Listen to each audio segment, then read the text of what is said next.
주야로 묵상. 오늘은 마가복음 14장 37절에서부터 42절까지의 말씀입니다. 예수님은 곧 앞두고 있는 십자가 죽음으로 인하여 큰 고통 가운데 있으며 또 절박한 심정으로 기도하고 있는데, 그런데 제자들은요, 자고 있는 거예요. 37절에 돌아오사 제자들이 자는 것을 보시고, 예수님은 이미 제자들에게 곧 닥칠 시험을 이제 경고하셨죠.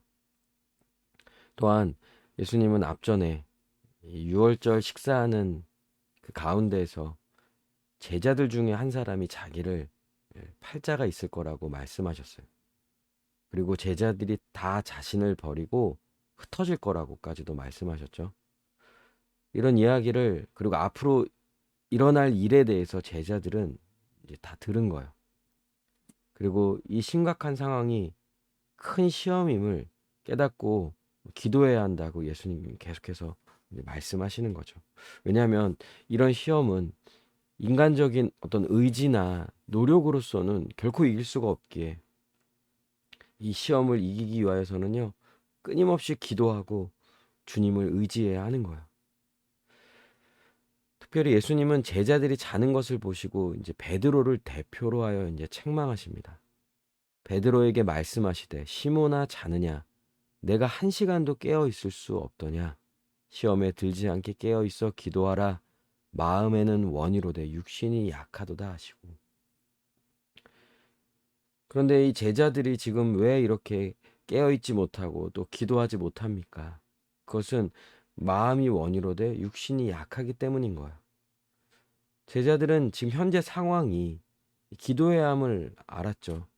그리고 아마 그런 마음을 가졌을 거예요. 실제로 예수님이 깨어 있으라고 또 기도하라고 또 분명히 말씀하셨으니 그들이 그래야 한다라는 사실은 알 거예요. 그러나 피곤을 이기지 못하고 잠이 든 거죠. 그러니까 그들이 육신의 이 피로함으로 인하여서 기도하지 못하는 거예요. 다시 나아가 동일한 말씀으로 기도하시고 다시 오사 보신즉 그들이 자니, 그죠? 반복됩니다. 깨어 있으라, 기도하라.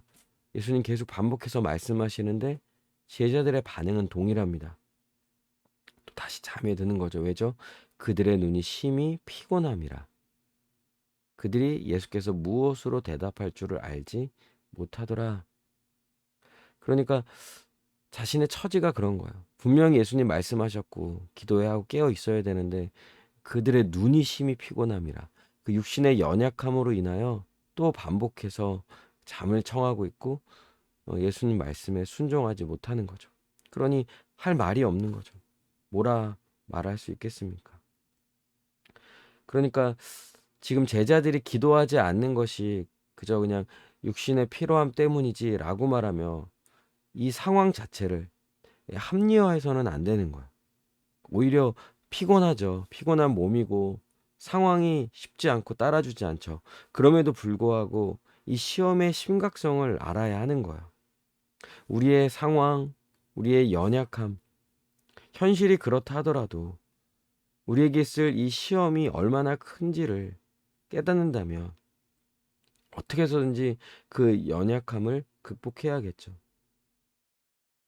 그러나 제자들은 그렇게 하지 못했던 것 같아요. 그러니 예수님은 제자들의 연약함을 지적하시는 말씀을 하시는 겁니다. 또 제자들은, 예수님은 계속해서 반복해서 말씀하시는 거예요. 세 번째 오사 그들에게 이르시되 이제는 자고시라. 그만 되었다. 때가 왔도다. 보라, 인자가 죄인의 손에 팔리느니라. 그러니까 예수님 세 번째 왔음에도 불구하고요, 여전히 그들은 자고 있고 깨어있지 못한 모습을 보여주죠.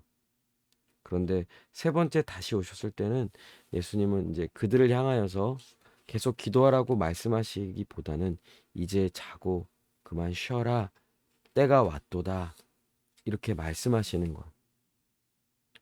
이제는 너희가 더 이상 기도하지 않아도 된다. 그것은 기도할 필요가 없다라는 말보다는 바로 어, 자신의 팔자가 등장할 것이고 예수님 자신을 이제 잡으러 오기 때문인 거예요. 일어나라 함께 가자. 보라 나를 파는 자가 가까이 왔느니라. 지금 이제 가룟 유다가 또 그들을 예수님을 잡기 위하여서 지금 자신에게로 오고 있다는 거야. 그리고 아주 가까이 왔다는 거죠. 사실 이 42절에 이와 같은 일이 있을 줄 알았다면 또 실제로 예수님께 들었잖아요. 그리고 그때가 언제인지 잘 알지 못하기에 혹 그 때가 올 것을 대비하여서 제자들은 계속 깨어 기도했어야 되는데 결국 그 일이 이제 옴으로써 기도할 상황을 그 시기를 이제 놓치게 되는 것이죠. 우리는 신자로서 또 마땅하죠. 그리고 시험을 이기기 위해서는 반드시 해야 할 일이 있습니다. 그래서 우리가 늘상 우리 교회에서 강조하는 것, 말씀 묵상과 기도죠. 여러분, 우리에게 이 믿음의 시험은 또 영적 전쟁, 이 사단의 공격은 늘상 있습니다. 언제든지 올 수 있고요. 또 언제든지 올 수 있는 상황인 거예요. 그런데 우리의 현실은 더 말씀 묵상과 기도를 함으로써 또 시험을 이기게 하고 또 영적 전쟁에서 승리하게 하지 않죠. 오히려 왜 말씀 묵상과 기도를 할 수 없는지를 자꾸 알려주는 거예요. 몸도 피곤하고 또 상황도 따라주지 않고 시간도 늘 부족한 것 같고 더군다나 세상은 왜 이렇게 재밌는 게 많습니까? 그 순간순간 우리의 마음을 흔들어서 정작 해야 할 일을 하지 못하게 하는 것이죠. 그러니 말씀 묵상과 기도를 등한시할 수 있다는 거예요. 여러분 혹시 이런 태도를 가지고 있습니까? 지금 얼만큼 하냐라는 것보다 이런 현실 속에서 얼만큼 싸우고 있냐, 어떻게든지 하려고 애쓰고 있냐, 이게 정말 중요하다는 거예요. 물론 제자들처럼 자죠. 넘어지고 또 실패하기도 합니다. 그러면 거기서 이제 우린 연약하니까 어쩔 수 없어 이렇게 말하며 합리화하는 것이 아니죠. 해야지. 반드시 해야지. 애써야 하는 거예요. 이겨내야 하는 거죠. 우리는 연약하죠. 이거 모르는 사람이 어디 있습니까?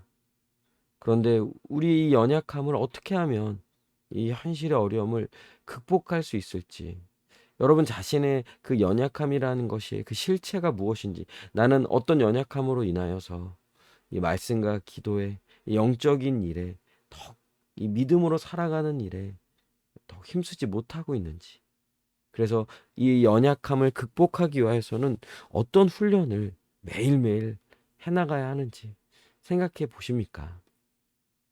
이걸 생각을 많이 해야 되는 거예요. 당장 실천을 할 수 없다 하더라도, 실천이 되지 않는다 하더라도 생각부터 해야죠. 고민해야 하고요. 어떻게든지 현실의 어려움을 극복하도록 애써야 하는 거예요. 함께 기도합시다. 연약하지만 주님을 의지함으로 우리가 마땅히 해야 하는 말씀과 기도에 더욱 힘쓰게 해달라고, 특별히 내가 갖고 있는 연약함이 무엇인지 알게 하시고 이것을 극복하기 위한 훈련을 지속적으로 할 수 있도록 인도해 달라고 이 시간 함께 기도하시겠습니다.